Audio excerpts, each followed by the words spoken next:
అసలు ఫస్ట్ నీకు చిన్నప్పుడు ఏ ఇయర్ లో సంగీతం మీద ఇంట్రెస్ట్? మీ మదర్ ఫాదర్ మీ ఫ్యామిలీ గురించి కొంచెం చెప్పు.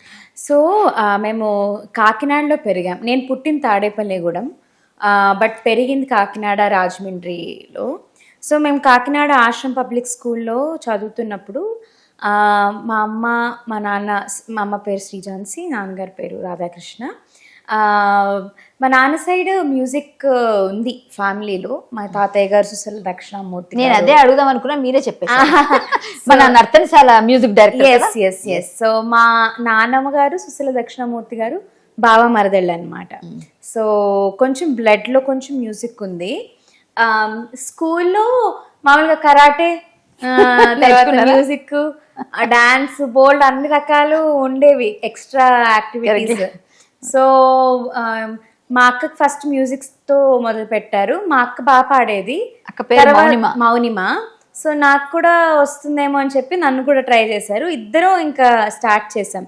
ఇది కాకినాడలో ఆకుండ సత్యవతి గారి దగ్గర ఫస్ట్ సరిగమప, లైక్ ఫస్ట్ బేసిక్స్ ఆవిడ దగ్గర స్టార్ట్ చేసాము. దాని తర్వాత హైదరాబాద్ మూవ్ అయిపోయాం బెటర్ మ్యూజిక్ ఆపర్చునిటీస్కి, ఎడ్యుకేషన్కి. సో ఇంకా అక్కడి నుంచి చాలామంది గురువులు మారుతూ వచ్చారు. డివి మోహనకృష్ణ గారు, ఎన్సి మూర్తి గారు, తర్వాత ఇప్పుడు ప్రజెంట్గా K Ramachari sir and doctor వైదర్సు బాలసుబ్రహ్మణ్యం గారు. సో తర్వాత వెస్టర్న్ నేర్చుకున్నాము. సో అలాగా మ్యూజిక్ అంటే ఎక్స్పోజర్, వరల్డ్కి మ్యూజిక్కి డిఫరెంట్ మ్యూజిక్ ఎక్స్పోజర్ పెరిగే కొద్దీ గురువులు మారుతున్నారు. బట్ స్టార్టింగ్ బేసిక్ సీడ్ అయితే కాకినాడలో అనమాట. ఓకే. పుట్టి పెరిగిందంతా కాకినాడలోనే. నేను పుట్టిన తాడేపల్లిగూడెం నుంచి కాకినాడ షిఫ్ట్ అయ్యారా? నాన్నగారు ఏం చేస్తారు? మై డాడ్ ఈజ్ హెచ్ఆర్ అనమాట. చాలా ప్రైవేట్ కంపెనీస్ కి హెచ్ఆర్ చేసి now he's general manager. But general last 30 years నుంచి హీ వాజ్ హెచ్ఆర్ అనమాట. He was into HR. Okay. అసలు అమ్మ నోట్లను చూడపడ్డట్టుగా ఉంటారు మీరైతే యా కదా.